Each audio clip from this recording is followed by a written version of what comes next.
Hello, hello, hello, hello. Hello, everyone. How's everyone doing? Oh, are you thrilled to be here, Eric? Hello, hello. Hello. Wait, Asa McQueen, you're Rogue, right? Right? On Twitch? Hi, Rogue. Hi, Eric. Hello, Hans. I hope you guys are all doing well today. I put some timers on my bot, so my bot every now and then, every 5 minutes, should be spitting out a little thing for you guys. Hopefully every 5 minutes is not too spammy, but yes, okay, I am remembering it correctly. Good.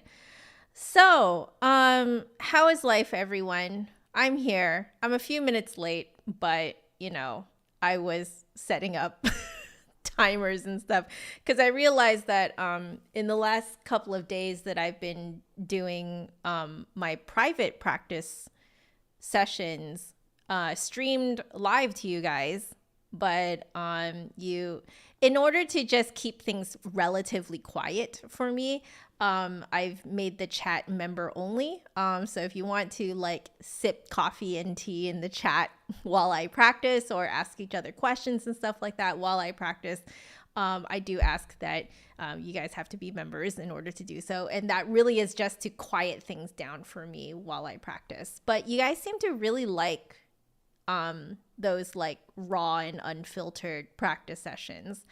So I'm going to keep doing it. But yeah, I noticed that my chatbot timers were not working correctly. So I just looked into that now and figured out what was going on. So hopefully in a few minutes, you guys should see my bot spitting out some fun things for you guys. Yeah. Okay. So I still don't have a beer everyone on there. I should have one that asks for everyone's ID, right? We could do that. Okay.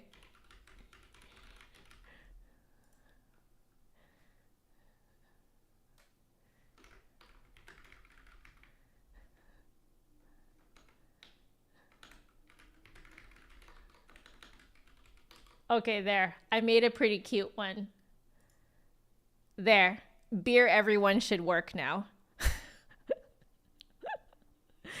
Hello Noel. How are you? You'll be lurking and driving while enjoying the stream. Fantastic. Have a safe drive. Please keep your eyes on the road.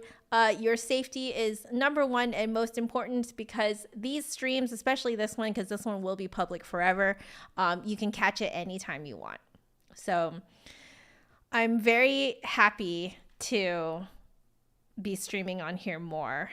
And yeah, I'm essentially, I think what I really want to do, guys, is to mostly become a streamer.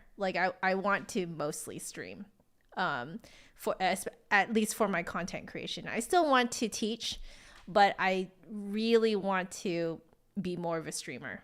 I really enjoy this line of work. So, yeah.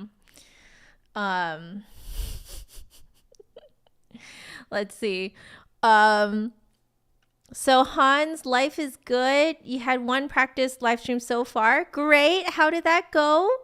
So working right now. Great. Just took out some music from the orchestra folders. Oh, fantastic. What are you guys playing?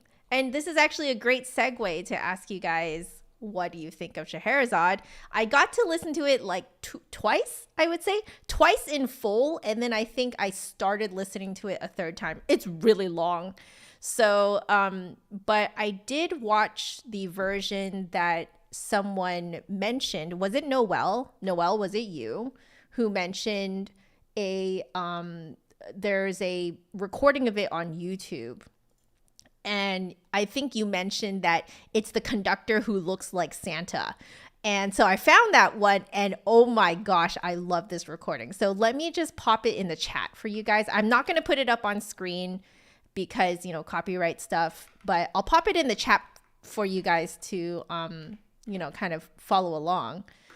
It is like 52 minutes though, because it is Scheherazade. So if we go Scheherazade, yeah, it's this one. So let me copy link, and I'll just put here. Do you guys ever find the word Scheherazade very difficult to type? I won't put the time there for you. There we go. So that was the recording I was listening to. And for anyone who has listened to the entire thing, I think you guys, if you know me, you'll know which part is my absolute favorite part in it. But I won't spoil what it is, but it is, let me see which movement it is. It's the, wait, someone put it in English. I think it's the last movement, or the part of the movement where the ship breaks against a cliff. I think it's that one. It's the one where they're at sea. And I think you guys will know which part of it is my absolute favorite. Chrissy, thanks to me, you got back to practicing the flute. Well, I am honored, because I myself have been working on myself to figure out how I can get back into practicing myself, because for a long time after I was done university, done my master's, I just did not have the motivation to practice, and I didn't realize until a while later that I had a lot of anxiety surrounding practicing. So I ended up calling it practice anxiety, and I figured out what it was. Took a long time to figure out what it was. I really dug my heels in to figure out what was the root of my practice anxiety about 3 years ago.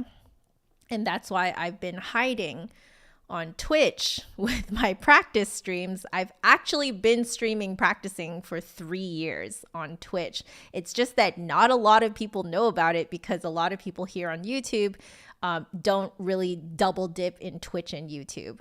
So especially in the classical music community, I would say the classical music community is very much not familiar with Twitch, because Twitch is really mostly for gamers. So I am in the midst of a very awkward transition to transition my practice streams back onto YouTube. So I'm starting out with just my private practice streams that are member only. So the chat is member only, but anyone can watch. It's public. And that just makes it so that we can establish what these practice streams are. And I don't want to just kind of launch it into the abyss that is YouTube without establishing a sort of like an atmosphere, like a really relaxed atmosphere around it. So I wanted to establish that relaxed atmosphere first before I bring the chat interaction practice streams in the new year. So that's going to happen in the new year. And so what's going to happen to my Twitch is I am just going to game there now. I don't know how many of you guys have figured this out by now, but I am a gamer. That is what I do on my off time. That's my hobby. My hobby is gaming.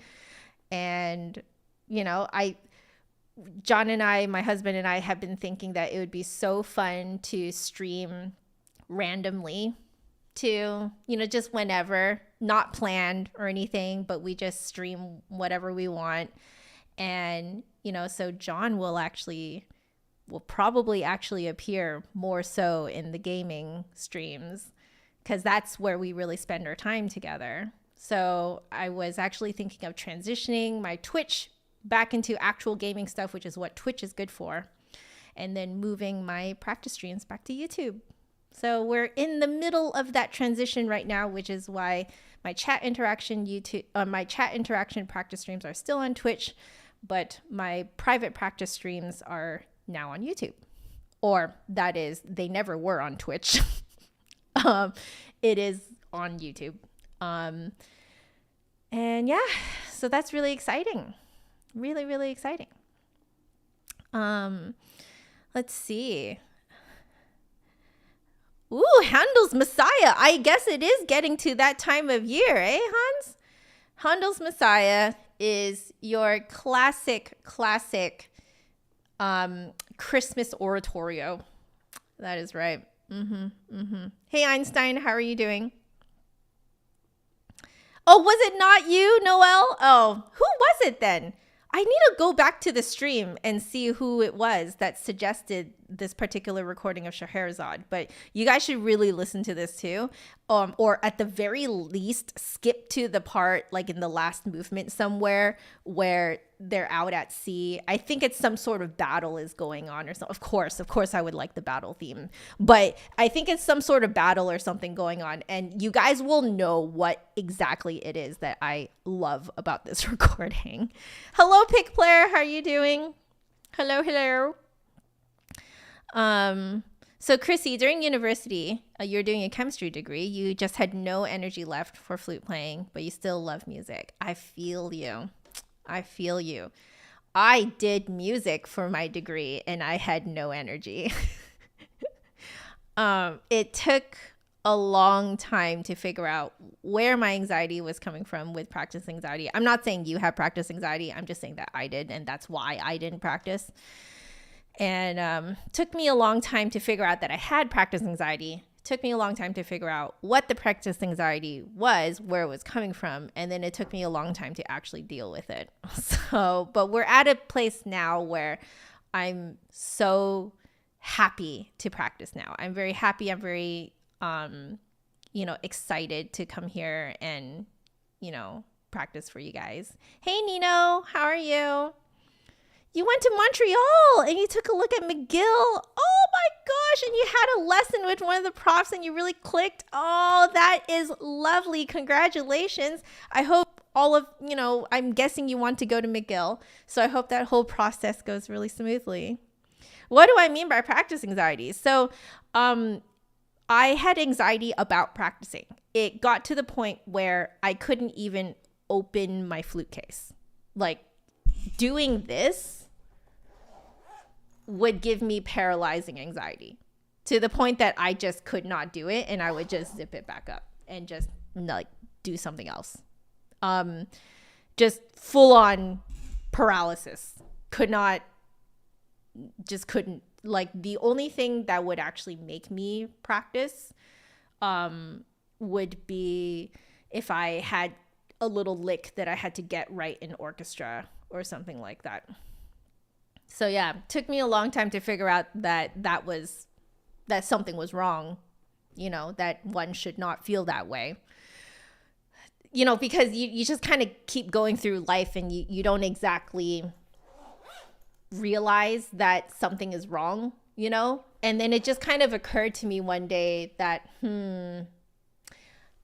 considering that I'm a professional, I should not feel anxiety from opening my case, Like, I should not feel anxiety doing that. So it kind of occurred to me one day that there was something wrong. And then, but even when you do realize that something is wrong, it takes a long time to want to deal with it, you know? So I would say I knew that something was wrong with my approach to practicing probably like a couple years after my master's. And it took until 3 years ago for me to actually be like, nah, I'm putting my foot down and I am going to find out what is wrong with me.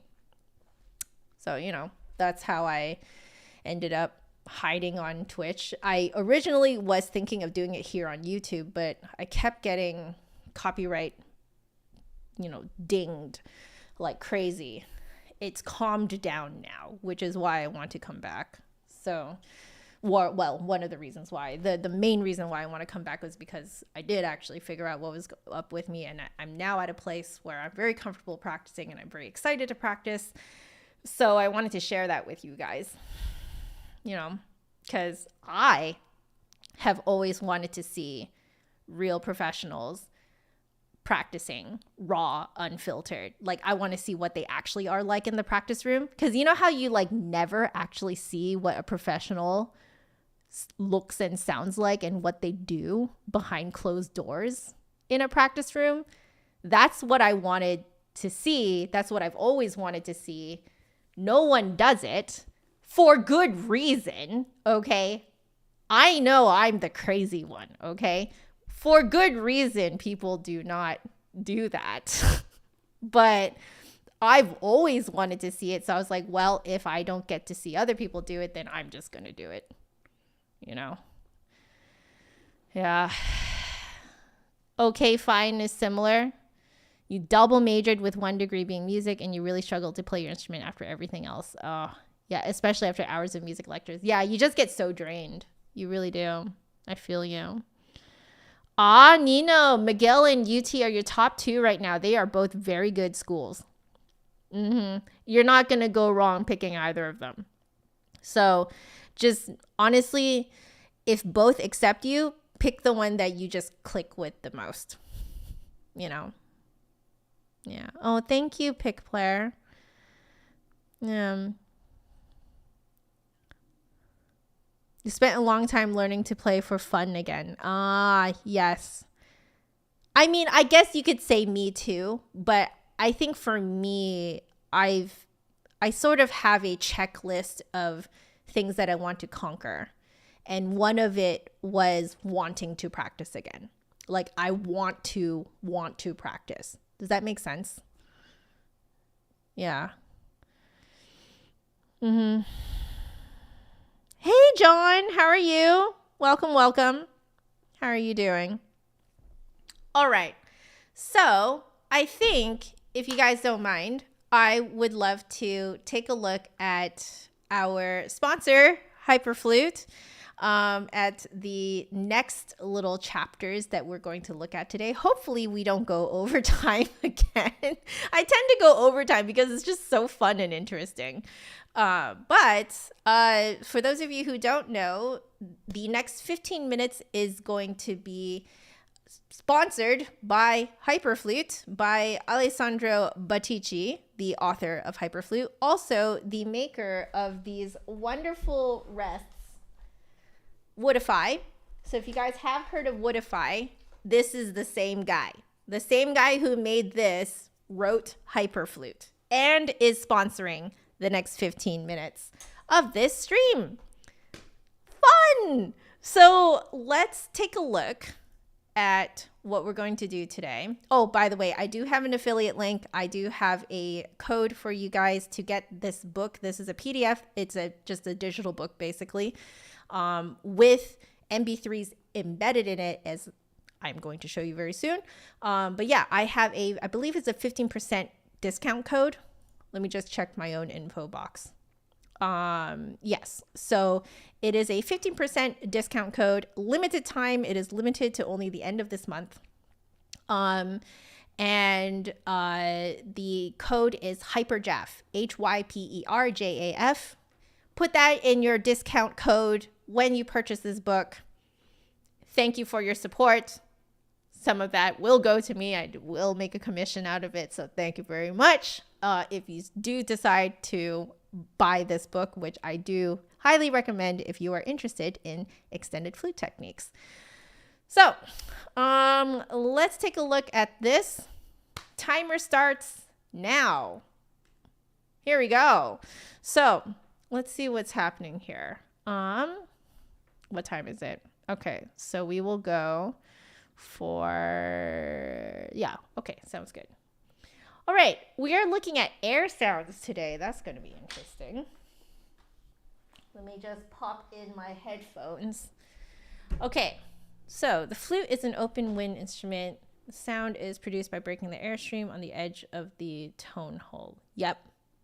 So you want to aim your air to the opposite edge of the lip hole. That is what this is saying. So that's how you make a normal sound on the flute. So because of the nature of the instrument, it is particularly suited to produce air sounds, sometimes called aeolians.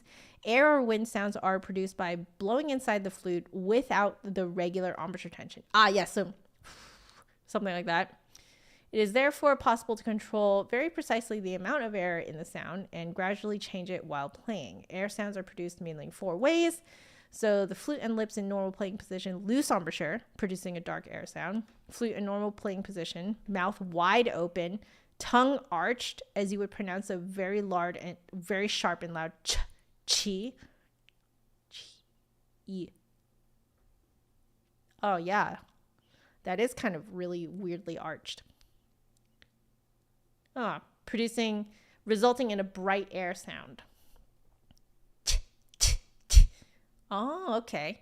This technique is found extensively in the music of S. Sciarrino, which he refers to this composer a lot in this particular book. The flute detached from the lips, the air is blown from above on the edge of the tone hole. It gives great flexibility, especially in the dynamic control of the sound. Intonation is approximately 1 half tone higher than normal air sounds. Flute detached from the lips. Oh, wow. So you're not even touching the flute? Air is blown from above the edge. Oh, interesting. Okay. Internal air sounds, lips completely covering the lip plate, blowing directly inside the instrument, like warming up the instrument. I think that's where you can do the, that really high-pitched whistle sound. Yeah, you can do that sort of train whistle sound. You can do that by doing that. Okay, well, before we keep going, let's hear Alessandro doing it. I'm very interested to hear. Okay, let me unmute. All right. Are you guys ready?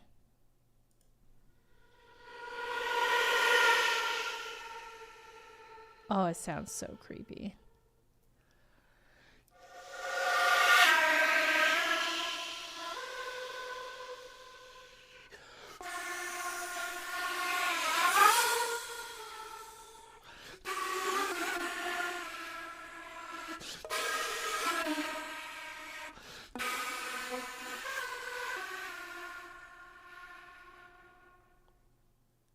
I love how creepy that sounds.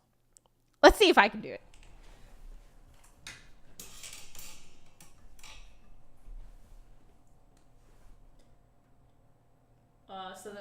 I think I'm familiar with the first one.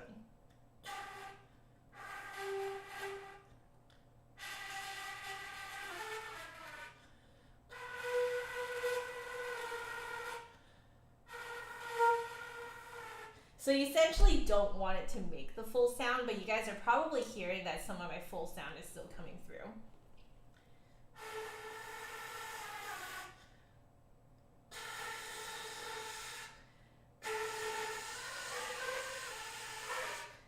The second way is easier. If you say chi the whole way while blowing, it's easier to not get the full sound out.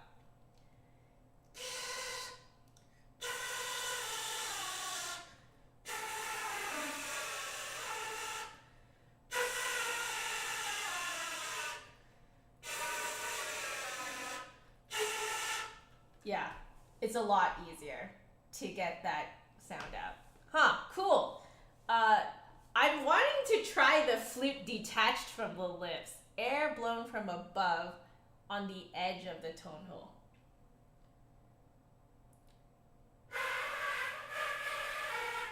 Oh, that's another easy way to make it not make the whole sound. I don't know if you guys can see that it's not actually attached there.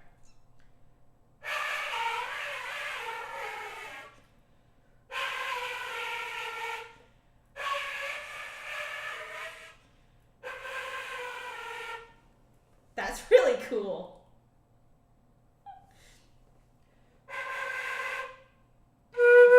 It really is like a half tone higher. That's so interesting. Do you guys hear that? Is that loud enough for you guys to hear? It is quite suitable for a horror game. I agree. In fact, I feel like I've heard this in like horror type of soundtracks, you know? I feel like it. Okay, so let's see. Internal air sounds. This is the like whistle that I think some of you guys know how to do this. If you cover all of your keys, so you play like a low B or low C, depending on if you have a C foot or B foot. Like you can just do that and you can already hear that there's a sound that comes out of it. But if you aim your air up, you can get that train whistle sound. Like you can actually get pitches to come out. It's pretty cool. If you do it really forcefully, you can get like higher and higher pitches. But I don't think that's quite the air sound that he's going for. But it uses up so much air though when you do that. Yeah. Okay, we don't have a lot of time, so let's keep going. Okay, so composers have made great use of this technique and have established a very intuitive notation to display the gradual change. Okay, so the empty circle is air sound, and then the black circle is your normal way of playing. Oh, interesting. So you can see that it's like very clearly marked here. That's pretty cool. So the solution is very elegant as it does not disturb the reading so much. Yeah. Sounds are also commonly represented with a diamond note head, or also with just an empty note head. Yes, I've seen the empty note head. This one, like I would also be like, oh yeah, that's probably air sounds. But usually what happens is there's some sort of footnote or something, like they'll put a little asterisk next to the first instance of it, and then they will either put a like a little note at the bottom, or they will have like they'll put a number next to it and it'll correspond to whatever notes they give you to the numbered bullet point, talking about exactly what sound they want out of it. So a lot of doing this type of extended flute technique stuff, you're going to end up reading a lot. When you practice, a lot of it is just figuring out which sounds you're making when and memorizing it essentially, because there's no way to just sight read it. You have to really know what you're doing. Yeah, it's pretty cool. Let's see. So this notation makes it obviously difficult to notate transition stages. So it requires verbal indication. Yeah, there we go. Modo ordinario. So like normal mode, basically normal playing. And then I guess here is where he's telling you to go into your air sound. Yeah, because you can see the diamond note head here. Oh, that's really cool. Okay, let's see what he has to say here on the pitch range. So the pitch range of air sounds without any tone component goes from C1 or low B up to B2. So the 1 and the 2 is, I think, corresponding to flute octaves. So C1 would be our low C. You guys will hear me referring to our low C as C4 because that is middle C on the piano. And on the piano, that's the fourth C, going from the lowest C possible. So that's why you'll hear some different systems essentially. But when you go to music school, they do basically explain all of this to you. So not everyone uses a universal system to refer to like which octave you're in. You just kind of have to figure it out based on context. And this book is on the flute, so it makes sense that C1 would be low C for us. Yeah. Okay. So let's see. It's possible to produce air sounds also in the upper register of the instrument, but it's important to notice that you will need to add some sound components, increase the lip tension and airspeed. Internal air sounds similar to tongue rams sound a major seventh lower than the fingered note. Yes, I think he mentioned this and we looked at this 2 weeks ago. So this is really interesting. Personally, I think I never even thought to figure out, when you use extended flute techniques, like exactly which pitch you're hitting and how far away that pitch is from when you normally play that fingering. I think that's so interesting. It's so, so cool. Sonic, hello. Do I have any advice on solidifying lip position on the lip plate on a non-engraved lip plate? I will get back to that question right after I am done taking a look at this because we're on a bit of a timer right now. So I'll get back to that question though. And if I forget about it, poke me. Okay. Air sound coloring. Okay, let's see. If you think of the instrument as an amplifier of the sound of the voice, the possibilities to create air sounds are countless. The color can also be influenced by the vowel and therefore by the shape of the mouth. Composers often specify the particular sounds to be pronounced. Oh, interesting. Wait, what is written in here? Chu, chi. I guess you're saying this essentially without vocalizing, but while fingering these notes underneath. Let's see if that's the case. I think Ale is gonna like just play this for us. Let's see. Okay, he's doing something slightly different.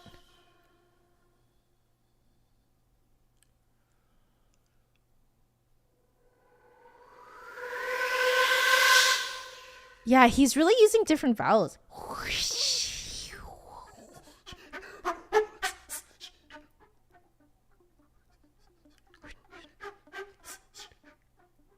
Yeah. Wow. Okay. So I think you have to be really not shy to just make weird vowels and sounds while pushing air through, but without also vocalizing. I mean, let's see if I can pull off what's written in here. Let me make it a little bigger. So maybe I'll just do like half of it. So at least you guys can see what's going on. Okay.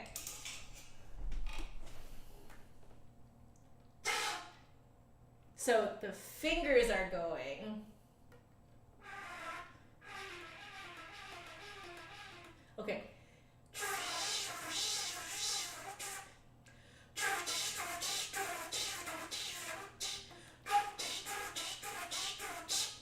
I think I'm overdoing it.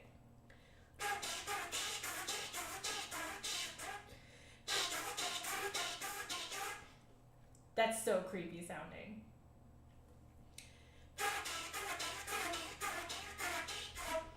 All right. All right. I think, guys, I just saw that apparently I skipped a step. The jet whistle is the one that I was talking about, where you put your mouth over the whole lip and then you just like you angle your air up and you blast it with air, and then you can get that like crazy high-pitched whistle sound. Violent air stroke that is blown into the flute with a fully covered mouthpiece. Yep. So the flute has to be turned outwards to send the airstream to the edge of the tone hole. Yep, you got to aim up even while you're covering the entire thing. So I end up kind of playing like that's how I feel my lips doing it, even though you can't really see what I'm doing because I'm covering the entire lip hole. So it's violent, very overtone rich air sound, which actually moves through the entire overtone spectrum of the closed tube. Oh, I didn't know that. Okay. Oh, that's fun to learn. Let's hear Ollie do it.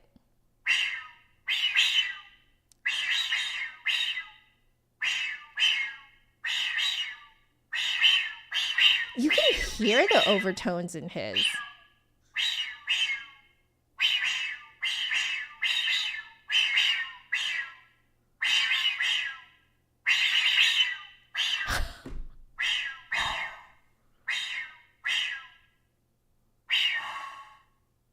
Oh, he does it at slightly different angles too, if you want to get like a different effect, I guess.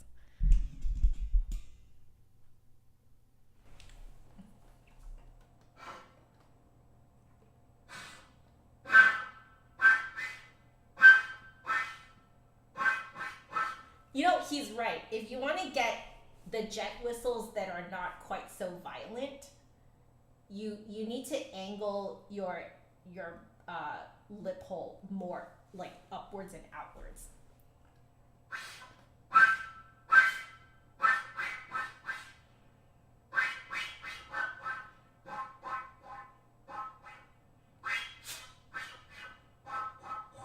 Interesting.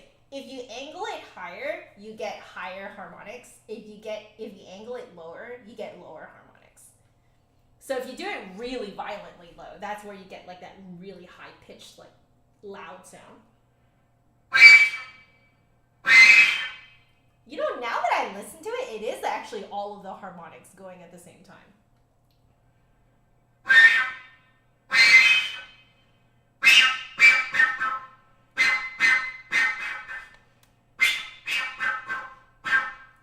That's really fun.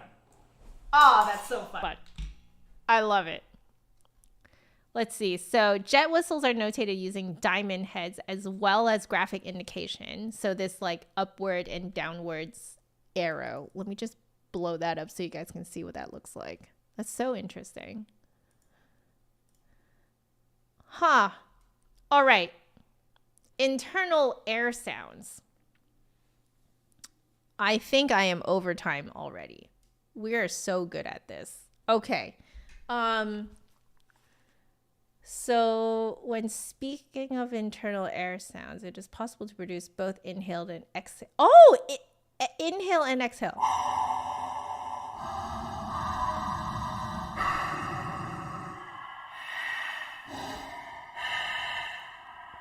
That is so creepy.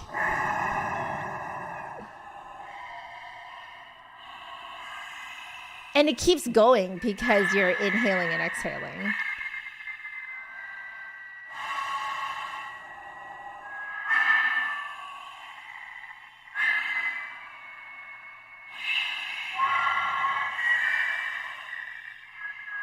You get a bit of like whistling in there too as a result.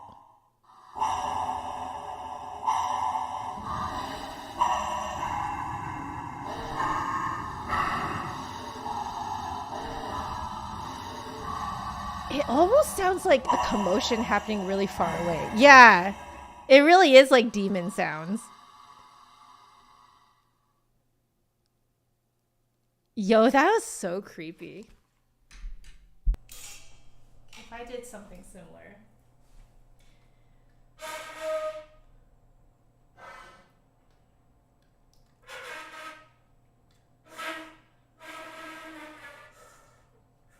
How is he doing the inhale? Oh my goodness.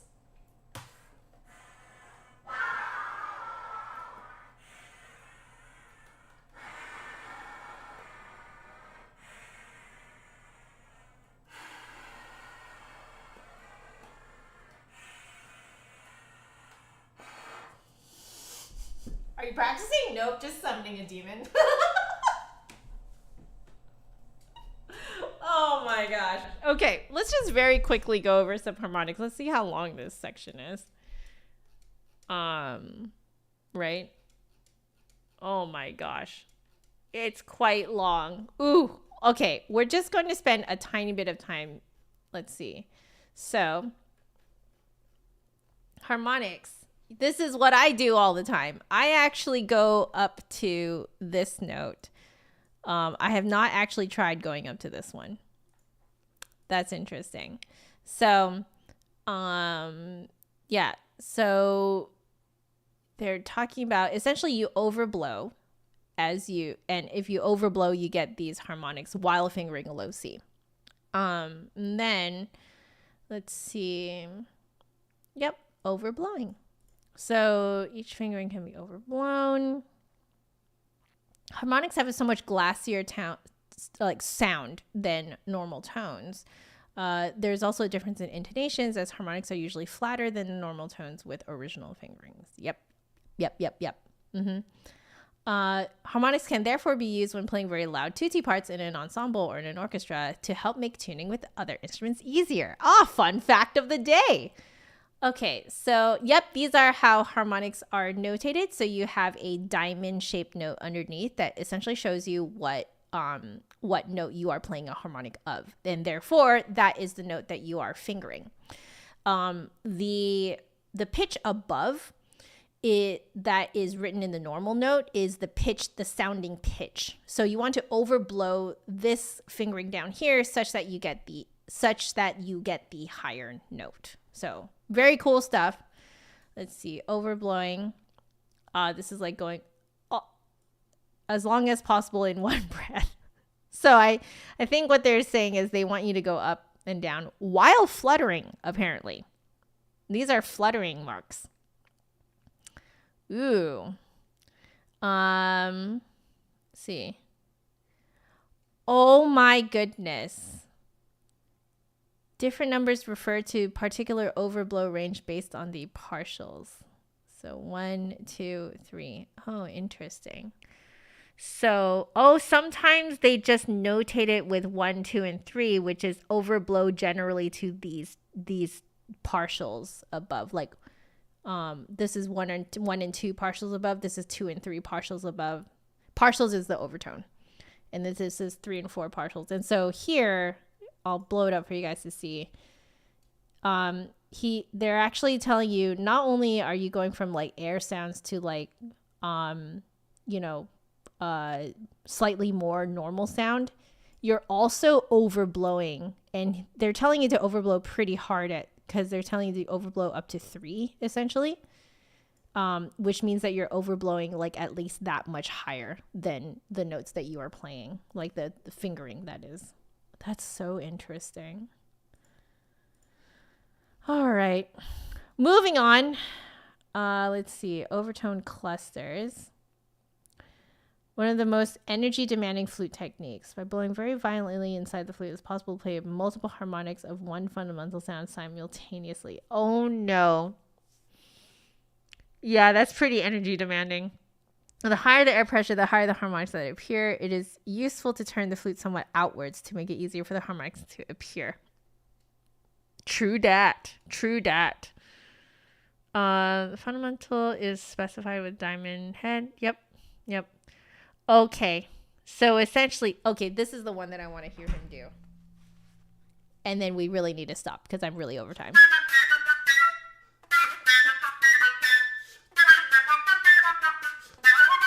The consistency, man.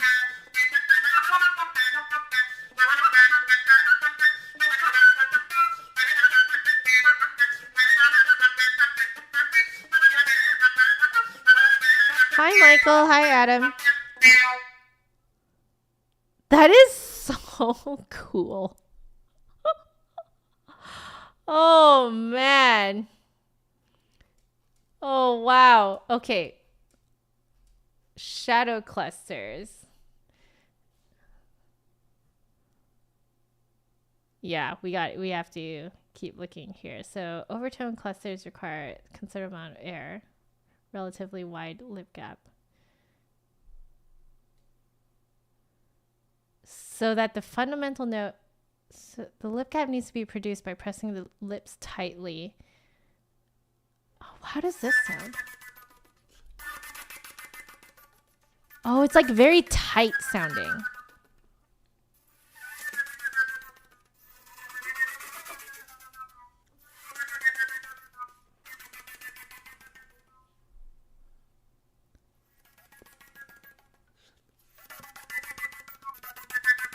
Oh my gosh.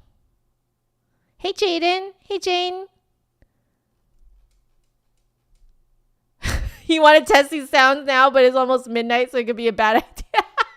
No, I feel you. I try to end playing at around 9 p.m. I don't know if you guys have noticed, but I end my practice, my own like private practice streams at like around 9 because 9 p.m. because yeah, you know, you don't want to be that person, you know. Okay, whistle tones. This is one that a lot of people do know about. So essentially, when you are like you can play so lightly into the flute that it creates a whistle tone. You can do internal whistle tones. Oh, goodness gracious. Oh, that is insane. Okay. So I won't go over everything that he's saying here, but let's see what he's doing here. Yeah. Yeah. I think this is an extended flute technique that a lot of people do end up learning because it's really good for breath control.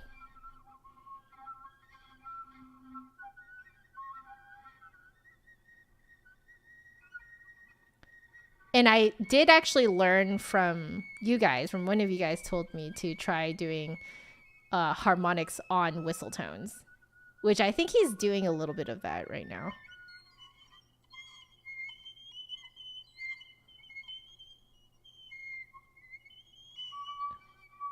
Definitely is really good for creepy sounds too. I'm sure you guys are noticing how creepy this sounds.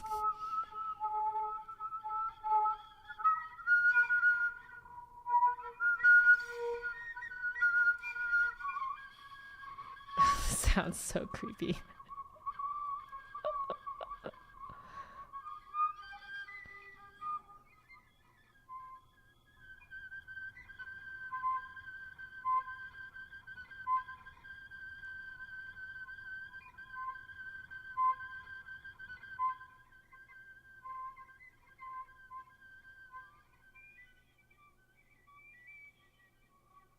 So creepy. It definitely does, like, you have to be very careful that you don't push from your lungs though. Because you don't want to support from too high, right? You still want to support from very low. Oh, these are internal whistle tones.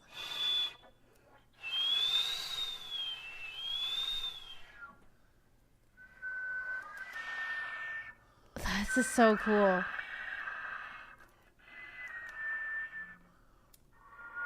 So the steeper the angle, the higher the partials. Okay. I love the sound of these. Oh, I love it. Okay. I am so over time, but whatever. This is the last thing I want to try.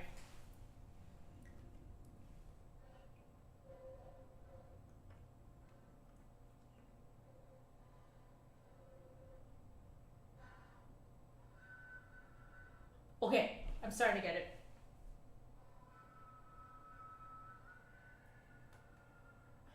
Okay, I might need to use this microphone so you guys can hear it.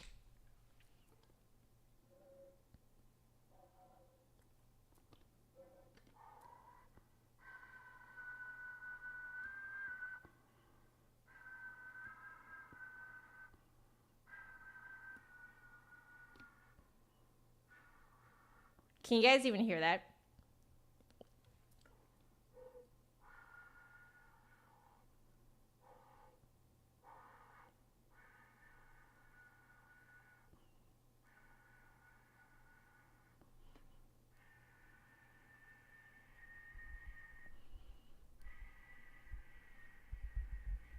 It's really hard to do.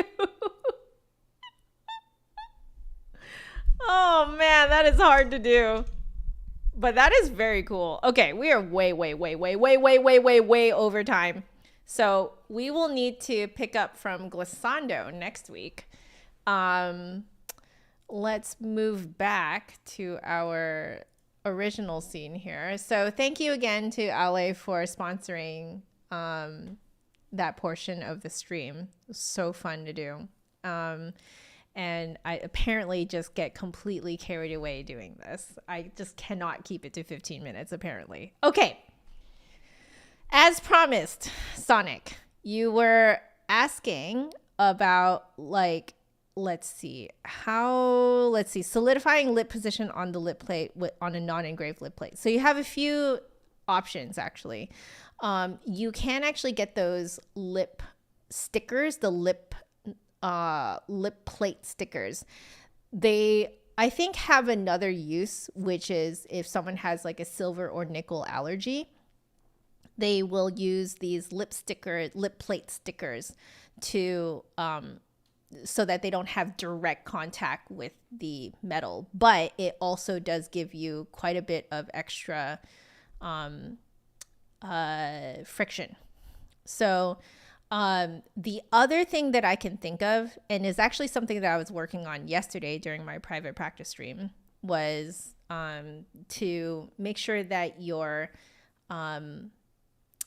lip and your chin is not smashed into the flute.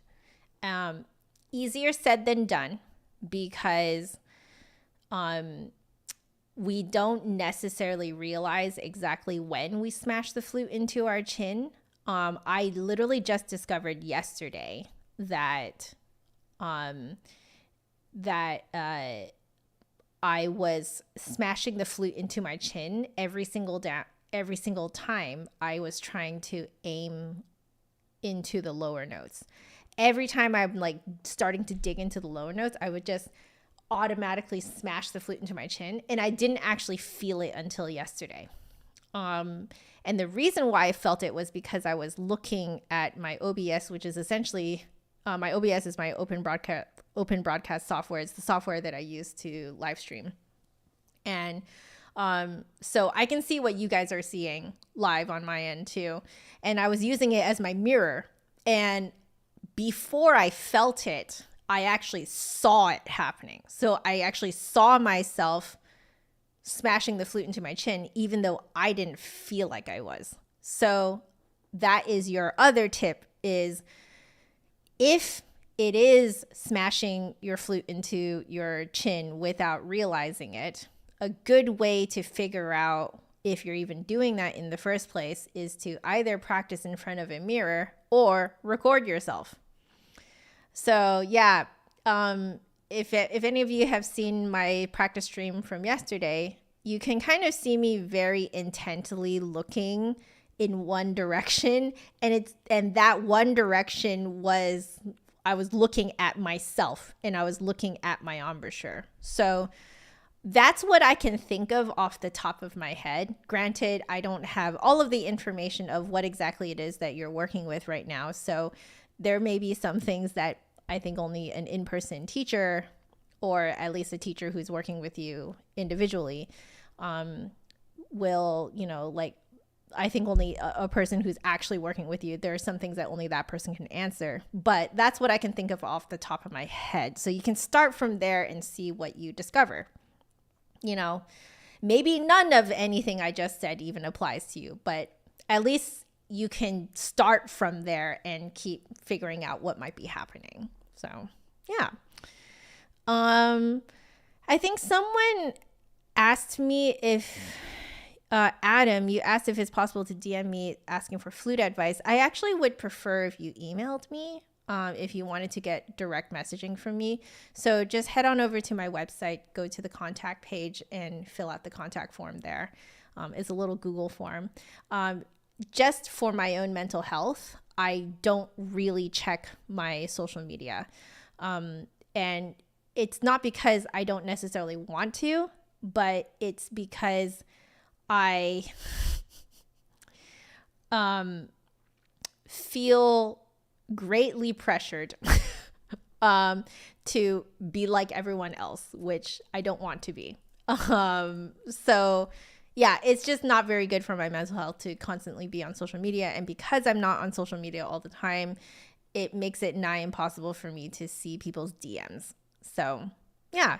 Or honestly, I would much prefer it if you're okay asking publicly here, because if you're asking it, probably someone else is asking it too. So you would help a lot of other people too, by basically contributing to the hive mind that we have going on here, Yeah. Jaden, hello. If I didn't say hello to you already. Okay, let me catch up with the chat here. Let's see.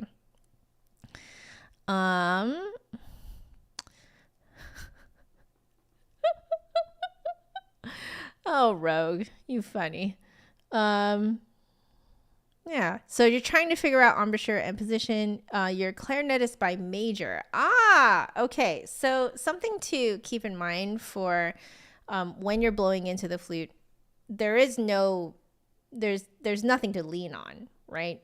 So because of that, a lot of times what happens, at least to my doubler students who double on clarinet, saxophone, trumpet, they tend to push a lot of air really forcefully in the mouth because there's nothing to lean on, right? Normally you have a mouthpiece to lean on, and so you can lean into that pressure on that mouthpiece. At least this is what they have told me, because I have found that they tend to push air like crazy from their mouth. So even I am also still, practicing right now to relax everything here, keep it nice and open.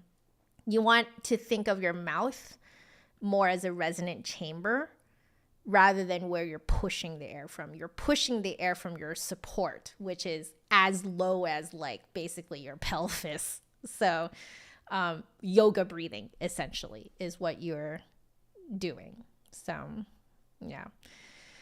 Things less toxic than social media. Hey, wait, how do you say that? Is it a casium rod? I'm saying that completely wrong, aren't I?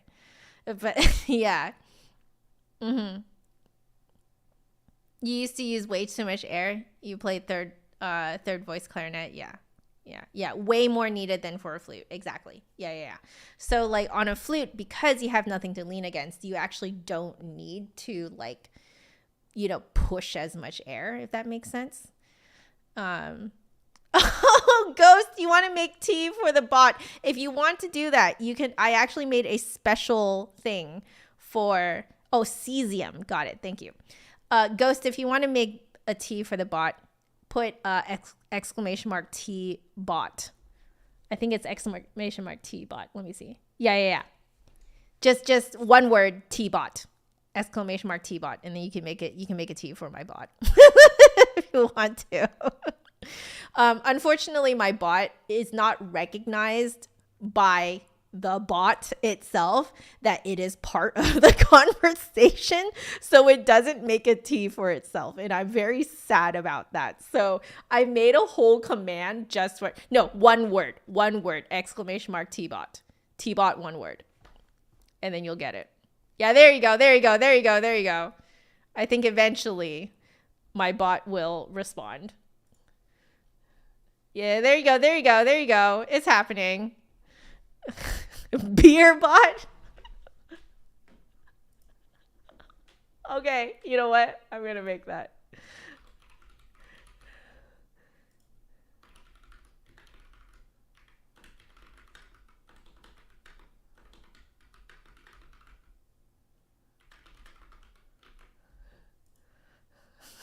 There. No, you're not dumb, Ghost. Oh my gosh. I love it when you guys have fun with the bot. It makes me really happy. Sake bot? No. We're not going that far, man.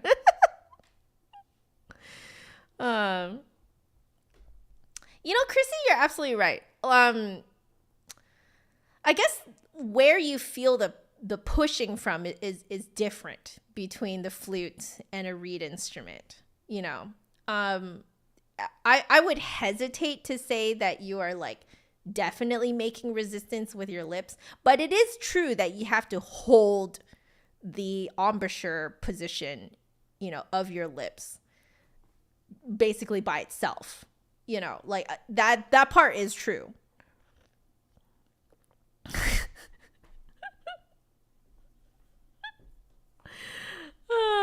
You guys. Okay. Shall I memorize the last bit of the Karg-Elert? Shall I do it, guys? I think I need to do it.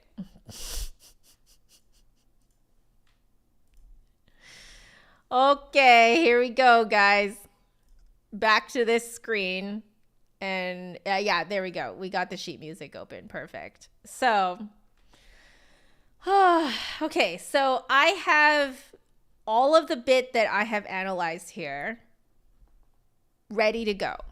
So what we need to do right now is analyze the last bit so that, again, for those of you who are wondering why I'm analyzing it, it's so that I create some sort of mental map for myself. And this is because I am not the kind of person who can just hear something and then my fingerings just go to the pitch that I hear. That is not what happens to me.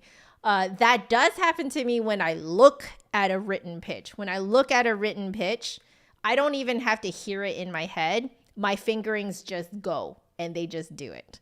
Now, the problem is that when you're memorizing something, you ain't got nothing to look at, and I don't have photographic memory. Therefore, I need to create some sort of mental map for me to follow. Essentially, I am reverse engineering the piece. So we are going to reverse engineer this by analyzing it to Kingdom Come. Make myself a mental map that I can follow, and then over the next week, I will be drilling how to do all this stuff. Like drilling the last 2 lines basically, and then drilling the entire etude from memory. When I'm practicing, by the way, on my private practice streams, I'm actually doing most of it from memory. I'm actually practicing from memory these days, which if you told me that I was going to be doing this like 2 years ago, I would have laughed in your face because I have never thought myself to be capable of doing really anything from memory and that many things from memory. So I'm doing my video game tunes from memory. I'm doing the Karg-Elert from memory, the embouchure from memory. And yeah, if you had told me even 2 years ago that I was going to do most of everything I practice from memory, I would have laughed in your face. But here we are, you know? We're here now. Yeah. Oh, you don't know which flute to purchase between 2 options you have in mind. So Adam, you're absolutely welcome to send me a message. But the people that will really help you are people actually selling flutes. So for example, I mean, I work with them. So of course I'm going to recommend just talking to the Flute Center straight up, because what I'm good at is figuring out how flutes play. The Flute Center is really good at figuring out from what your needs are, because they'll talk to you and discuss with you what would work for your budget, what would work for what you're looking for. And then they are the ones who know exactly what they have in their inventory. And then they could just like send you some flutes to try, you know? So like, I think a lot of people think that what I do is what the Flute Center does, but that's not actually the case. What I do is I get surprised by new flutes and I figure them out on the spot in front of you guys. That is my job, is figuring out how flutes play. And from figuring out how those flutes play, I can be like, okay, like I feel like this would match, you know, someone who is like this or like that, you know. But like in terms of the people who are really good at taking what your needs are and giving you the appropriate flutes to try that actually fit in your budget, that would be the flute center. So you may also want to just directly talk to them about what you want, So yeah, that might be something for you to consider. So, you had a hard time training your lips, Chrissy. It sounds so wrong. There are many things about talking about how to play the flute that sound insanely wrong. If you guys want to know how much of a degenerate I really am, you just need to watch my Flute 101 video and you'll know that Joanna is actually a complete degenerate. And I made a lot of really terrible innuendos in there. But it was because I was just so sick of glorifying the flute that I wanted to make something kind of crass and that makes fun of the flute. So, Shia LaBeouf. Do you guys know that meme? Shia LaBeouf. Do you guys know that? Am I the weird one here? I feel like I'm the weird one here.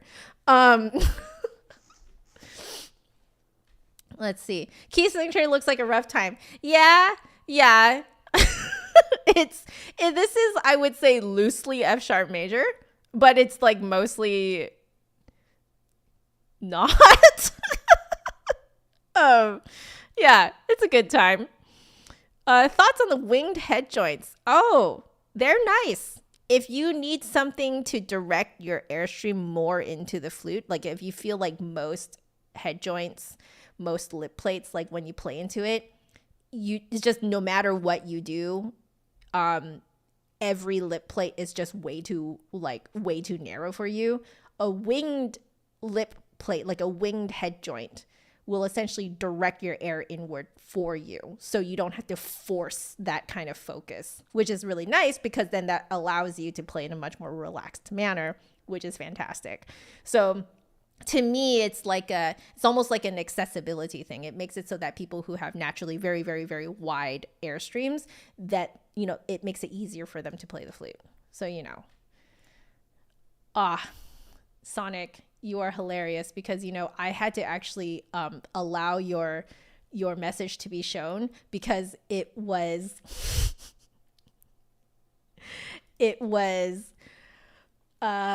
temporarily blocked by the YouTube chatbot, the YouTube bot, the YouTube, not bot per se, but it was actually held for review. As you can see, a lot of things about what you do on the flute, really a lot of different instruments, sounds really wrong. Yeah, Nicholas. Hey, Nicholas, how are you? Are you enjoying, life? You're gonna go into studio soon. Fantastic. Studio class. Oh, so fun. You want more Joe F-bombs.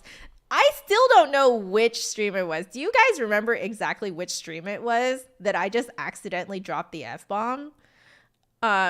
Because someone wrote WTF in the chat as part of their message, and I was just reading it out loud, and I just said the entire thing. I didn't say WTF. I said the entire word, or the entire, what's the word for it? The entire expression. Yes. You guys are terrible. Joe After Dark. Yes. Your prof is in Canada, so you grad students are in control. Oh, grad student led studio class. I hope you guys do something fun. You guys need to do something fun. I know it's really late to tell you guys that because you're about to go into studio class, but do something super fun. Because you never know if you're going to make a core memory for the youngins in your class, I have a lot of core memories that have been created from my music school days. and I treasure them, you know? And I feel like for me, one of the greatest honors in life is to become part of a core memory for someone else. I think that's one of the things that drives my online content, actually, my content creation, is because I want to create core memories, like positive core memories for other people. Yeah. You guys are preparing for your student recital? Is that right? Studio recital? Next Monday? Ooh, fun. Super fun. I love it. All right. So now I'm getting carried away with you guys. I need to do this before our time's up. Because we need to put some food in the oven after this stream is done, okay? So we, if you guys are curious, we got not baby back ribs, but we got back ribs, like pork back ribs on super sale the other day. Yesterday we seasoned it, so it's been like, sitting in its seasoning for more than 24 hours.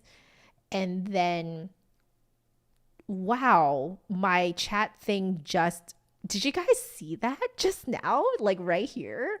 Wow, my chat thing is behind and it just like caught up all of a sudden. Anyway, sorry, I got very distracted there. But yeah, it was on super sale. So we seasoned it yesterday. It's been sitting dry marinating, basically, I guess is the word for it, for more than 24 hours. And then we're going to slow roast it. It's going to be amazing. Anyway, I'm making myself salivate. This is not a good thing to do right before playing, but it's fine. Okay. So I actually already kind of figured out what was going on here. So this is descending perfect fourths. What did we write that in? In red? Okay, we'll write it in red then. And we need to make it quite a bit bigger.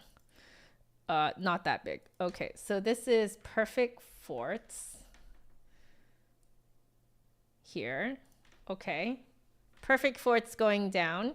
And then we have half step coming up. So I'm just going to mark that in, I guess, red.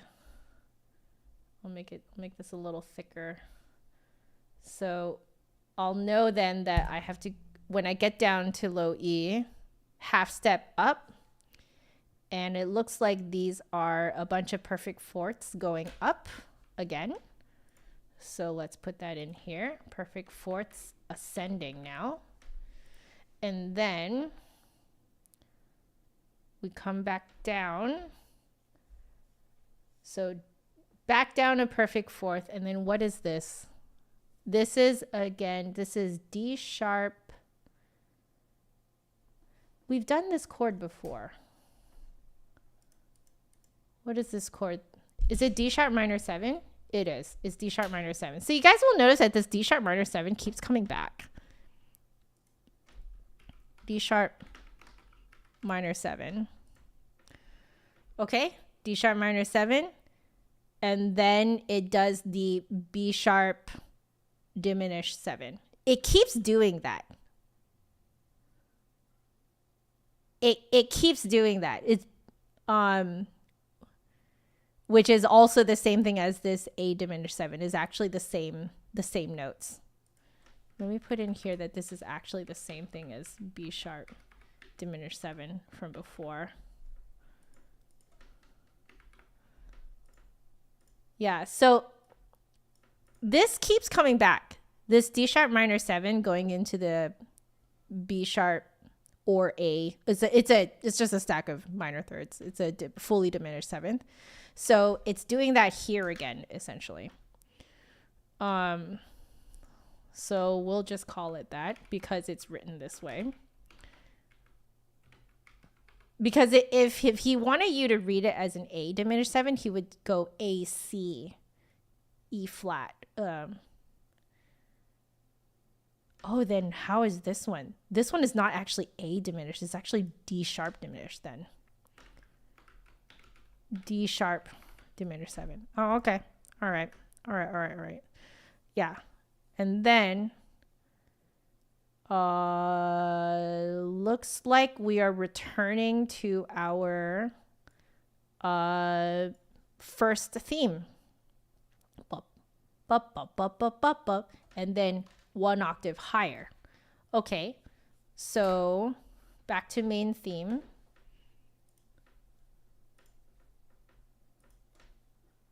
So F sharp major, going into D augmented, which again goes to F sharp major, and then D augmented. And I love that you guys are just having so much fun in the chat. I love this. This is what I've wanted, guys. I've wanted you guys to just do silly things like this in the chat while I do things like this. Because I'm just going to straight up tell you guys, I actually really find it kind of awkward when I'm doing this kind of stuff. And I know that you guys are really invested because you guys don't say anything in the chat because you guys are so busy watching me. But I actually really love it when you guys are just launching jello at each other or launching snowballs at each other and or making tea or sipping tea or making coffee for each other and sipping coffee and stuff, virtual ones. But I love it when you guys do this in the chat. So thank you for also entertaining me. Okay. So anyway, we should put a note here that, let's see. I'll put a note here that this is 8VA. So 8VA from the original theme here. And I'll make that a little smaller just so I know. So 8VA. Let's see. And then this is A sharp, isn't it? A sharp going to B. So E. So this is E minor.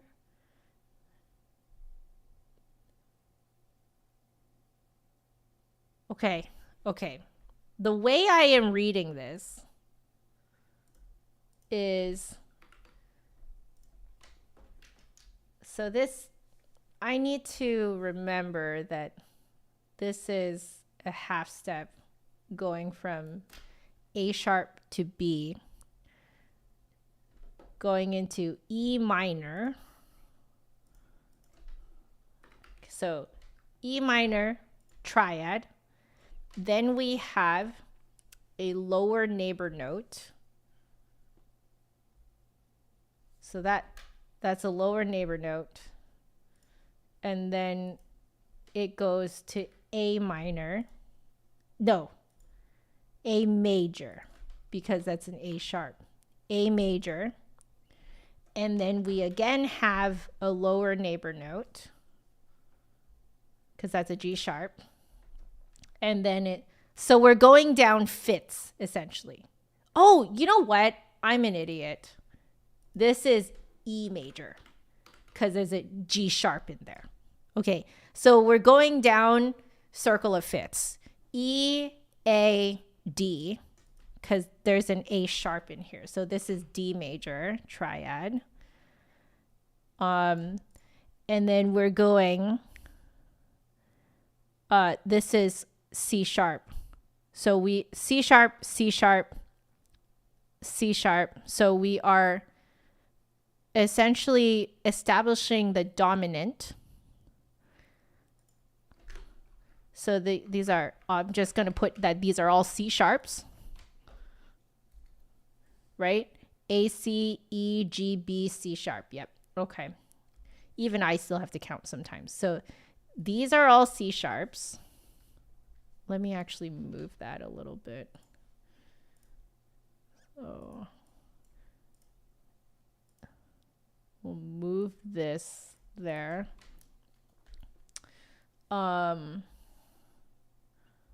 So C sharps,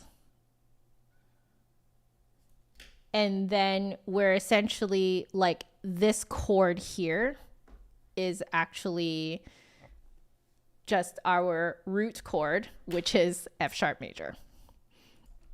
It's F sharp major with a passing note. The G sharp is a passing note. So we will circle that because that is a non-chord tone. Okay. I think we did it. This last bit is actually really easy. Okay. I think what I'll also do is I'll put a little bracket in here. The brackets between two notes, at least in my head, you'll notice I've done it quite a few times in here. They're all chromatic. I think they're all actually ascending chromatic movement. So like half note movement. You'll see it's up here too, right here. Yeah. Okay. We did it. We have now analyzed the heck out of this. Good Lord. Are you trying to see how many songs my bot knows? You guys. I mean, if you want to submit the solfege to some other songs, send me a message and I'll just copy and paste it. Ghost, I really hope that you continue to join us here. I'll be here. I'm planning on, even in the new year, I'm planning on streaming here every, like, regularly scheduled live streams every Monday at 2 p.m. And then my practice streams, my private practice streams will be all over the place and completely unplanned. So, it's just whenever I have time. And then my chat interaction practice streams will be scheduled just kind of according to when I have time between lessons. So that schedule changes every week and will be posted at the end of every week. I actually do hope that in the future I can just pick a time. Like I can just pick a time 3 or 4 times a week where I will always be there for chat interaction, YouTube, practice streams. I really hope I can do that one day. I would really love to, but as of right now, that is not possible. But we'll see if I can kind of change up my teaching schedule so that I can afford to do that. That would be amazing if I could do that. But right now, that is not possible. So my chat interaction practice streams will kind of be all over the place. However, don't you guys worry. You'll always see it scheduled. So you can click the notify me button on YouTube so that it notifies you when I'm on. I usually put up a little schedule on like my Instagram, Twitter, Facebook, and I should actually start posting those on my YouTube community page as well. So yeah, fixed or movable dough. So if you really want to make the solfege for a few more songs that you're noticing my bot does not know, send them to me. Okay. I can then do a little copy paste. Oh, you guys are so great. Is everyone's Jello stuck on orange? No. Sonic ended up getting purple Jello. I think it's just luck of the draw. You guys just got really lucky to be on Team Orange. Okay. Oh, okay. Last half an hour-ish. I will go over time just a few minutes, just so I give you guys the fully promised 2 hours of streaming, okay? Let's play slowly the new bit that we just learned. And we shall see what happens. The nice thing is that I think this is the easiest part of this entire etude. I think. Okay.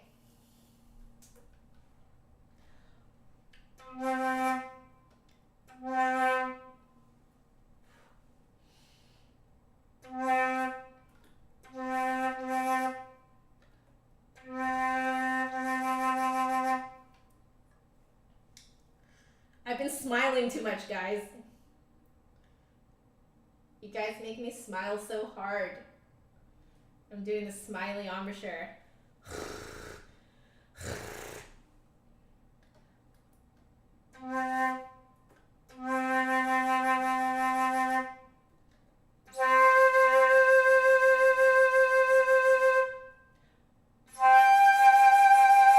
Good night, Chrissy. Thank you so much for joining us for so long. Thank you. Have a nice night.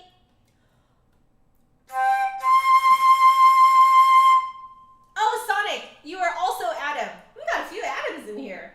Cool. Okay.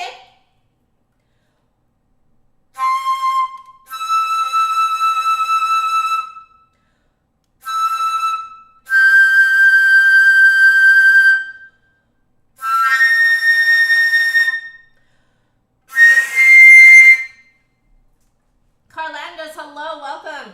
How are you?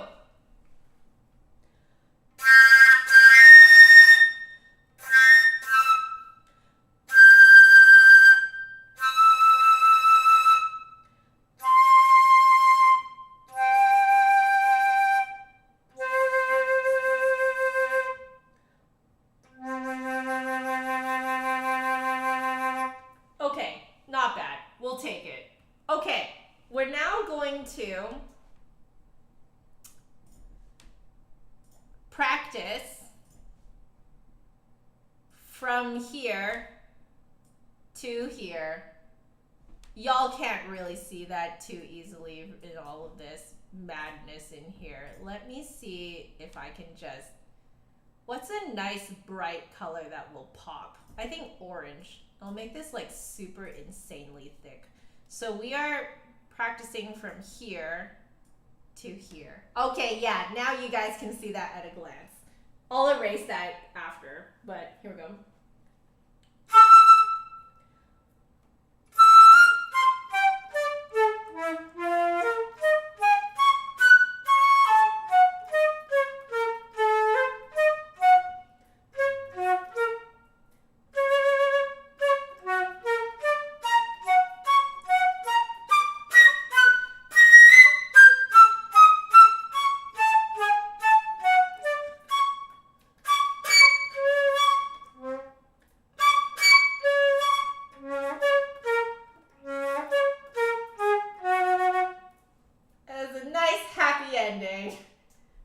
Okay, I didn't do the rests.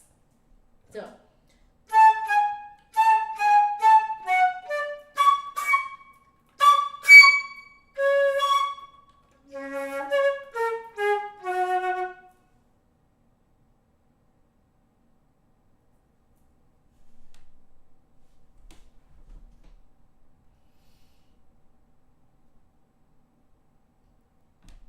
One, two, three. 1, 2. Okay, yeah, no, I am doing okay. I got really confused with the time signature for a hot second there. Okay.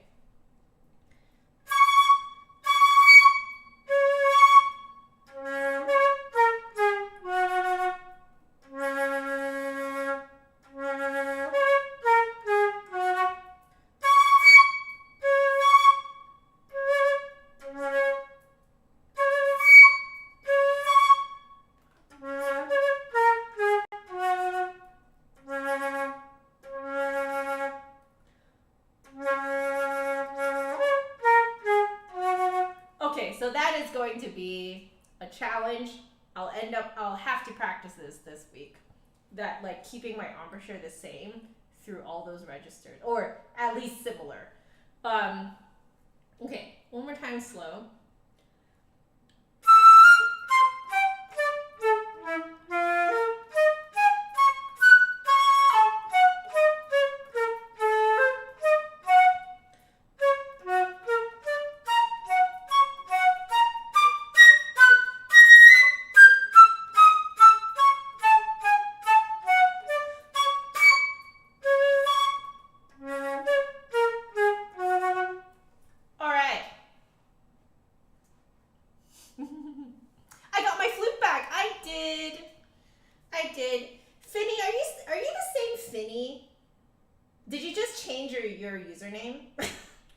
But yes, I got my flute back. I'm loving her. Oh, for anyone who's wondering what I mean by I got my flute back, I sent her off for a COA, a clean oil and adjust maintenance, essentially. So she's back and she's sounding really good. I'm really happy. Okay, I am going to now attempt to do it from memory, because now that I have this like map in my head, right? So here we go.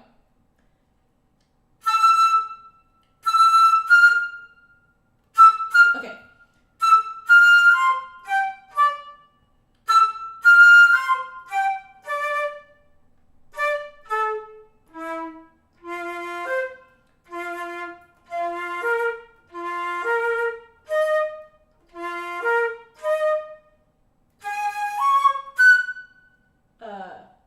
Okay. Okay. I need to get used to that fingering, man. Oh my goodness. Okay.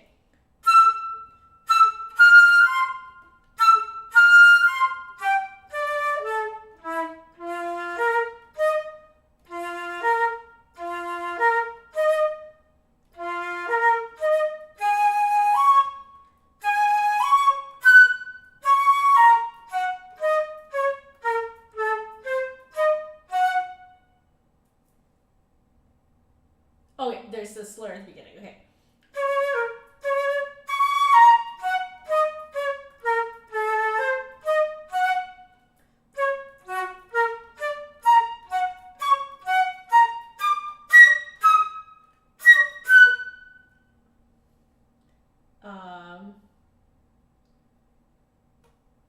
Does it? No. Okay, back up to A sharp. Okay.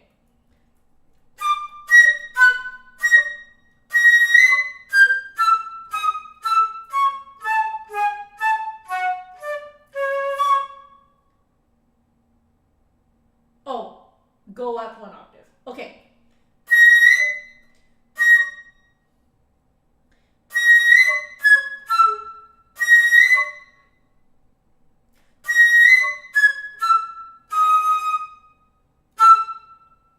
Okay.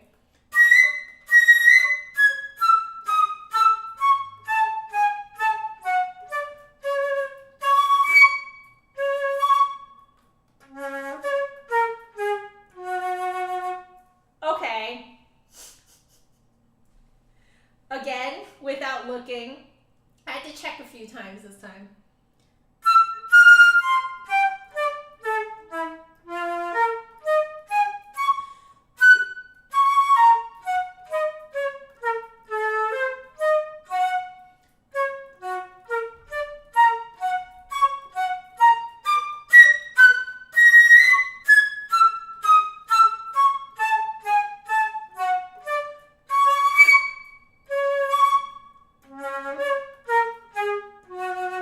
Okay, to prove that I'm doing it from memory, I'm gonna do it with my eyes closed.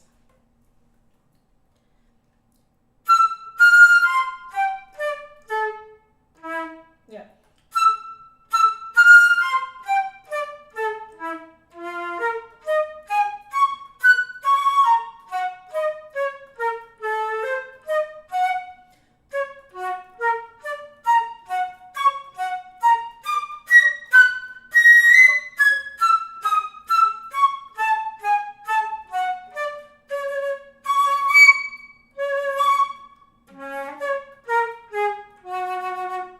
Okay. I memorized it. I memorized it.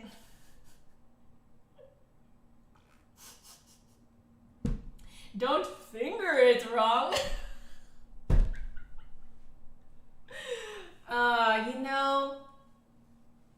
You know. It's nice to know you guys are as terrible as I am. Do you guys know why I don't lean into it that hard though when I'm here? It's because I'm very aware that I have some younger folks watching me. I would say that I want to cater more towards, like in music school, students in music school or students who are thinking of going into music school, and generally adults, But I know that some younger folks find my content anyway. And so I don't want to be responsible for being the person that, corrupts them. So I don't really lean into it that hard. I just don't want that responsibility on my head. You guys know what I mean? Yeah. So, Oh, Michael, wait, guys, stop putting your age. You can put your age range. Do not put your actual age here, okay? Okay? Internet safety, okay? I deleted your messages because internet safety, okay? No, okay? No. Do not put your private information here, okay? Do not put your personal information here on the interwebs for everyone to see. No, okay? None of that. We ain't doing any of that. You guys have to remember that this is a public stream and it will stay public forever, and people can see the live chat even afterwards. Okay? So, protect yourselves, okay?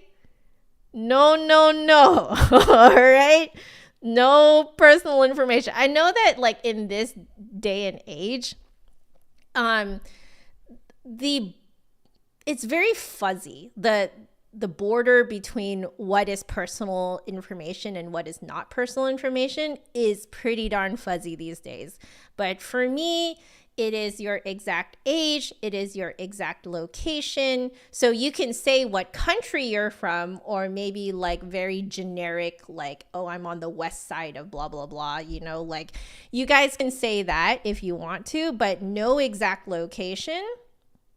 Do not put your exact age, okay? Just no identifying information, okay? None of that.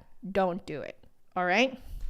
So just want to make sure that you guys are staying safe, and I don't want to be the reason why any of you guys get doxxed, okay? No, that is bad.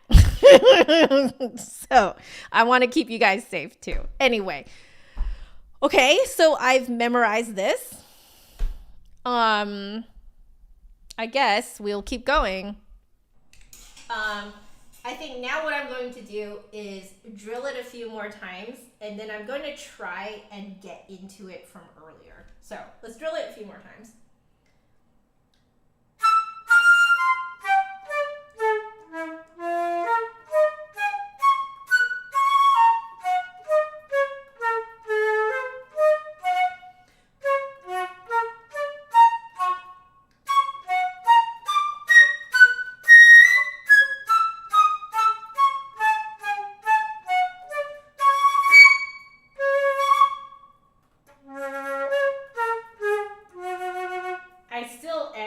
I still need to work on that low register.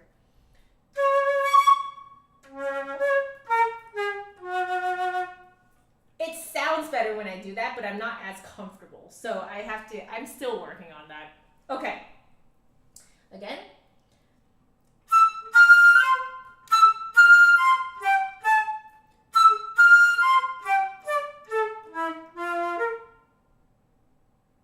Yeah.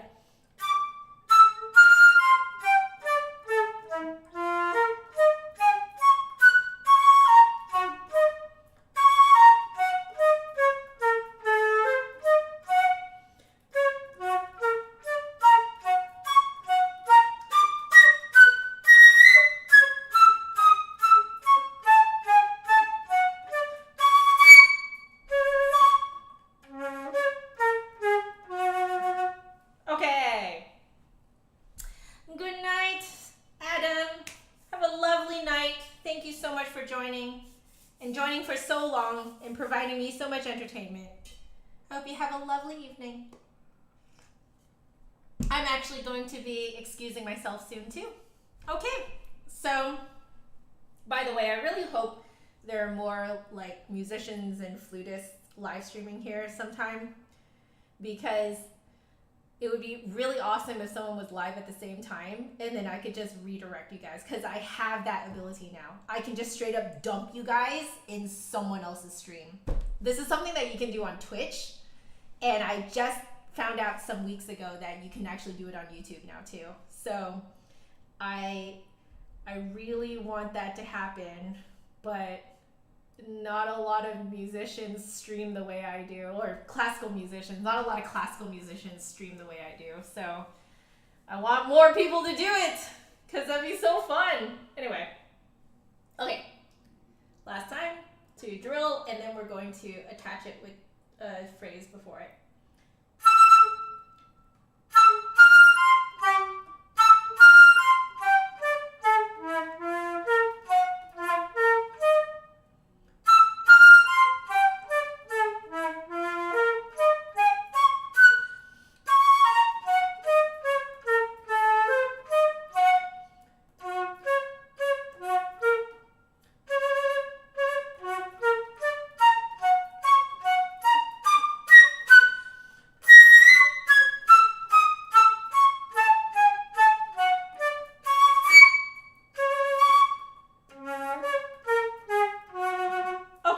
Okay, it's pretty good. All right, shall we go back a bit? Okay, I'm gonna try from...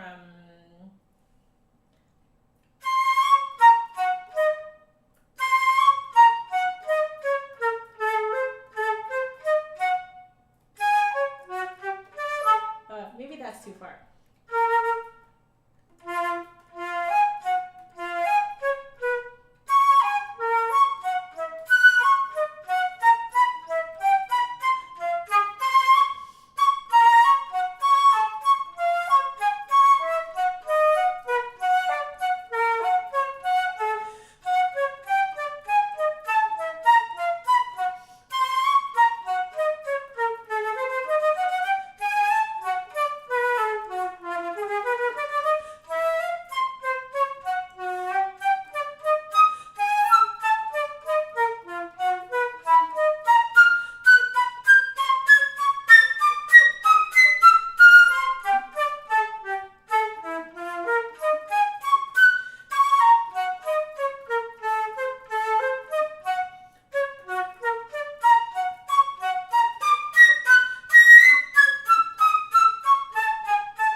Do it from memory. So I think, oh, thank you, Finny. Thank you. Shall we try the entire thing? And again, just to prove that I am actually doing this from memory, I'm going to do it with my eyes closed. Okay.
let's see.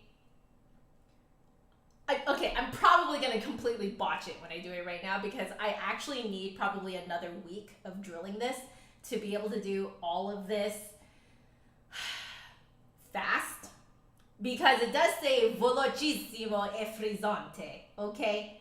Which apparently means fast and sparkling, okay?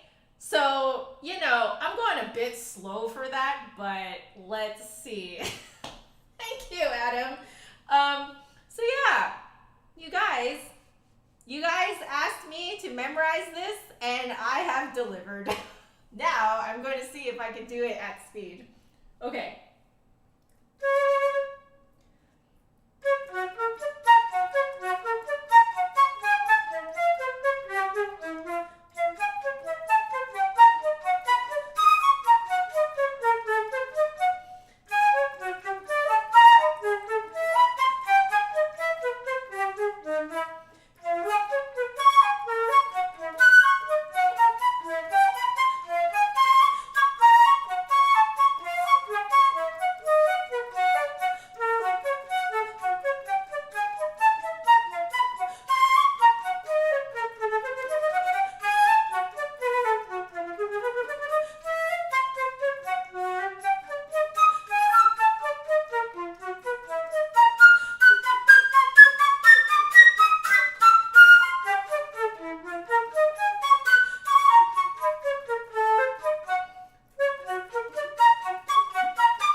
Okay, so I know what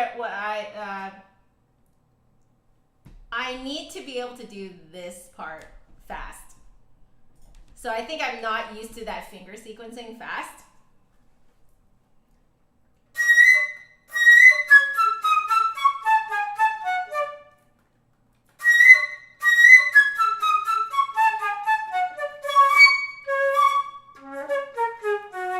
Okay, I'm still smiling at the end though.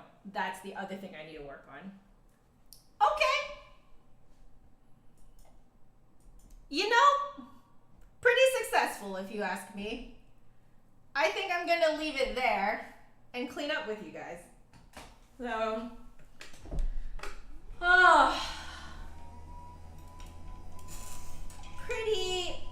I would say this is a pretty, I don't know, like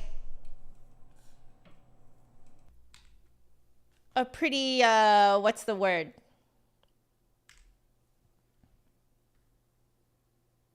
I'm having an intense brain fart right now. Productive. That's the word I'm looking for. Pretty productive stream. Got a lot done. Wow. I'm pretty impressed.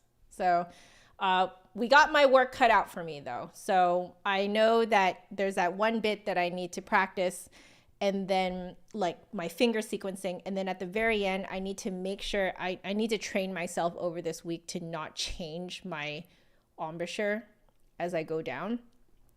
It's something that I figured out I was doing like late last week. And usually for something as hardcore as that,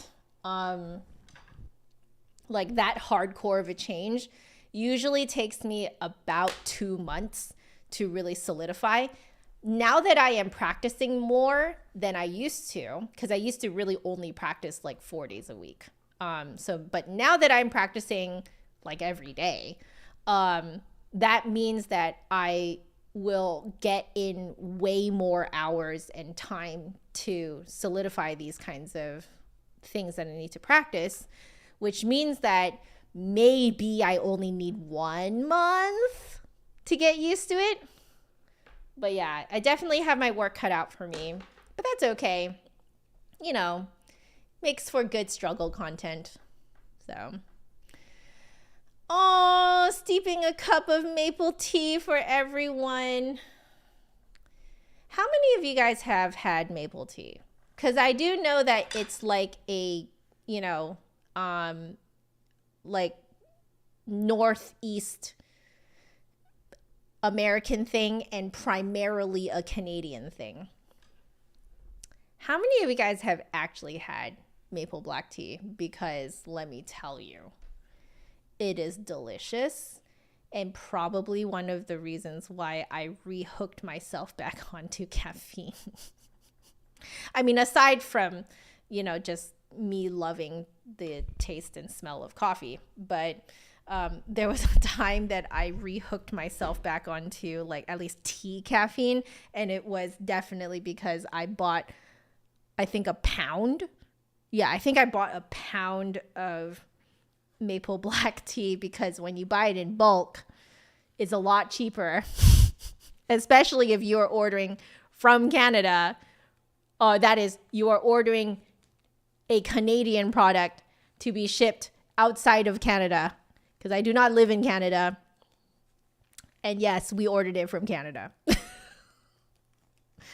So I ended up getting a pound of it, and I'm still not done it because I think maybe like half to 2/3 the way through that pound, I decided to lay off of caffeine and only have like 1, maybe 2 cups of caffeine a week, because I discovered early September when, after I had already been off of caffeine every day and my body kind of like got used to life without so much caffeine, which by the way made my flute playing better.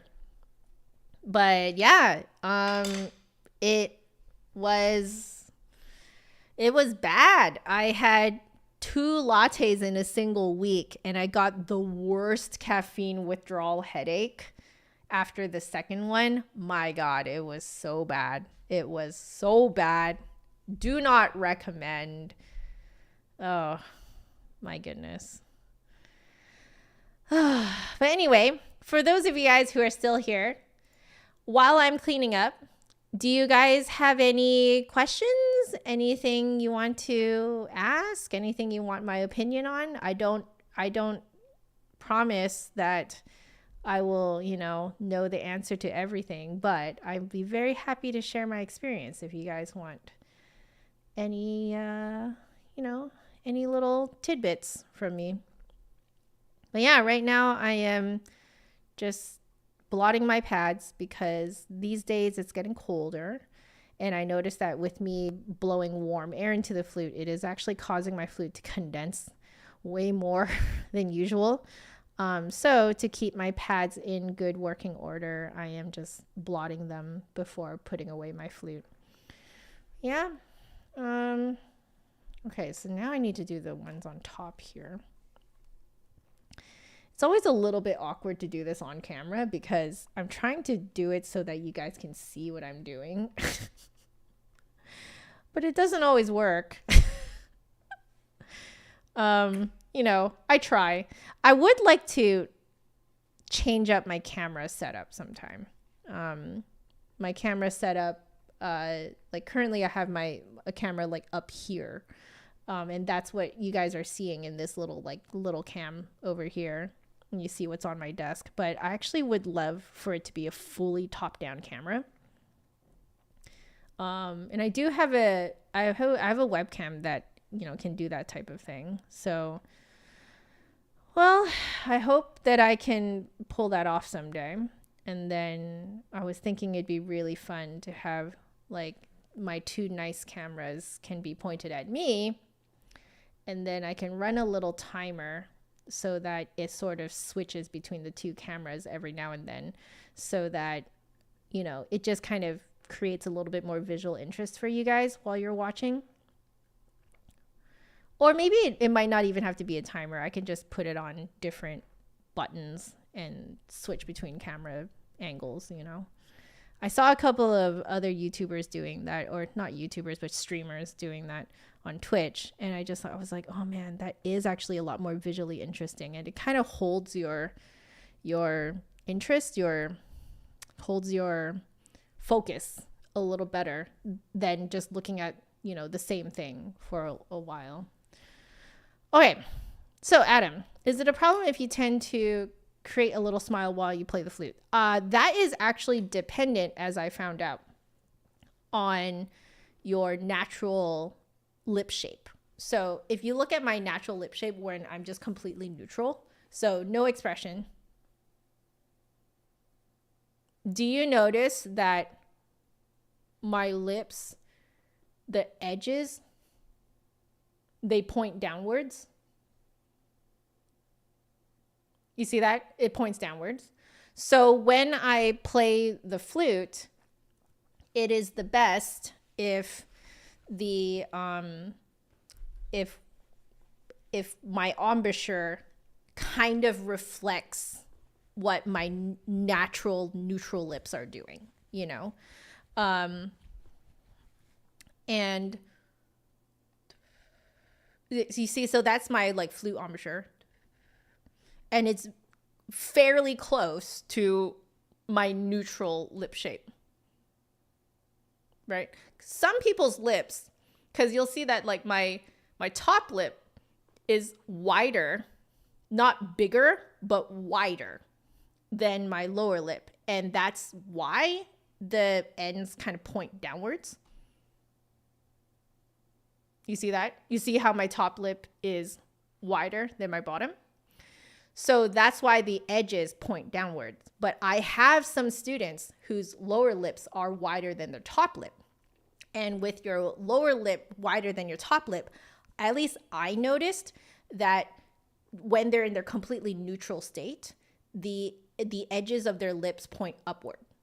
So I've noticed this in 2 students so far. So the most important thing though is that you don't press. Like, because if you do a smile, if you smile right now, you'll notice that you're pressing kind of like the cheek area here and also right here. And actually a little bit here too. Here, right around here, and this cheek area right here. That gets pressed against your teeth.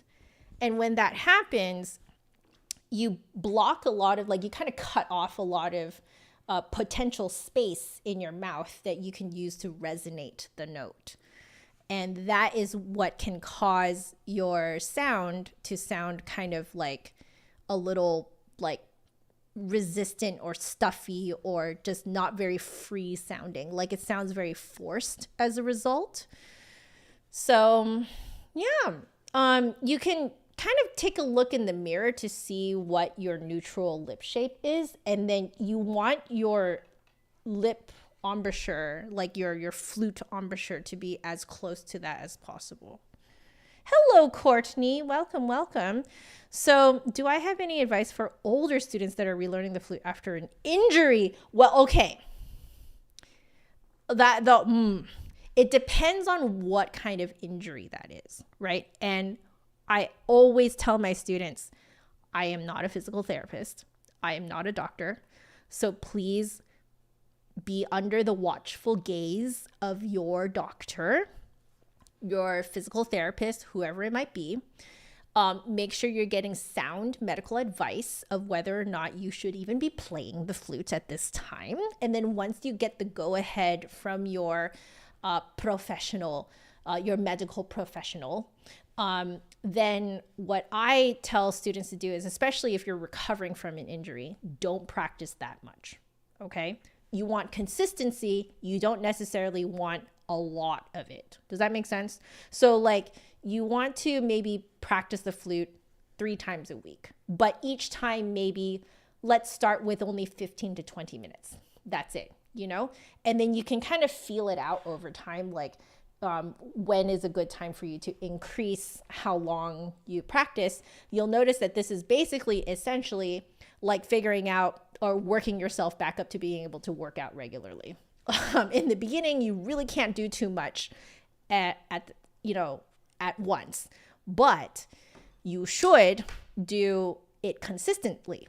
So like in the beginning, if you've like never worked out before, if you're like, you're coming back from an injury, you know, when you're going back to working out, you might only be able to do like a light walk 3 times a week for 20 minutes. Like that's literally all you can do. You know, like you need that many rest days in between. And then you like work it up to like maybe jogging.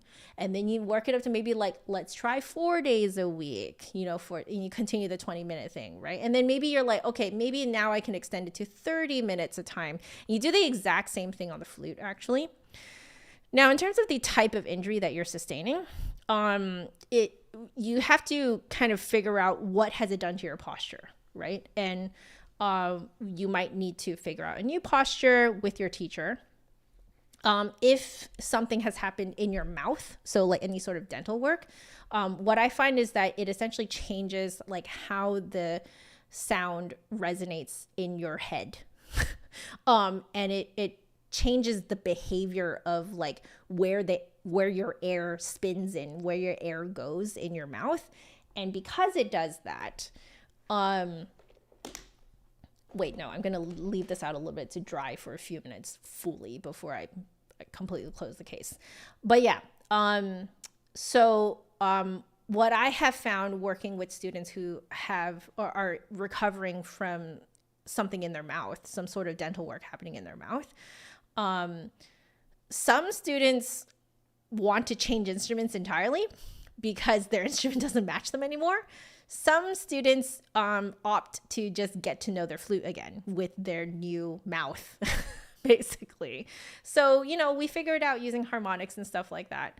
But yeah, that's what I can really think of in terms of like older students returning to the flute, coming back from an injury. I have had quite a few experiences working with students who are in a very similar situation. So I'm really sorry that you got hurt though. And I hope you're doing okay. But so your priority is your health. Okay. Without your physical health, you ain't playing the flute anyway. Okay. So make sure that you are healthy physically and mentally. And then, you know, then you can figure out, you know, what to do with like practicing and stuff like that. So I hope that is helpful, Courtney. I really hope that is helpful. But go slowly, slow, small, short practice sessions, but just consistent. Just make sure you're hitting like a little tiny practice session, like 3 times a week, you know, and that will build up the consistency. That's what you want. Consistency is the key. All right. Yeah. And you're welcome, Adam. You're welcome. All right, guys. I took a look at the time. I can hear my hubs kind of jostling in the kitchen. So yeah, I think it's time to put our ribs in the oven. So I love you guys very much. Please stay happy, healthy, and safe. I will be on Twitch in the next few days. I think all of the next 4 days. I'll be on Twitch practicing. So if you want to go over to twitch.tv/justanotherflautist. So I'm going to be there with doing my chat interaction practice streams until the essentially like the beginning of December. And then I'm taking some time off. I need some time off. So I'm taking some time off. I'm taking a lot of December off, but I will be appearing here randomly on YouTube to practice. But yeah. And I will have another of these Hyperflute sponsored streams next week, actually every Monday from here on out to the end of this month. So yeah, I will see you again. You know, if I don't see you in my other streams, I will see you again here in 1 week, same time, 2 p.m. Pacific.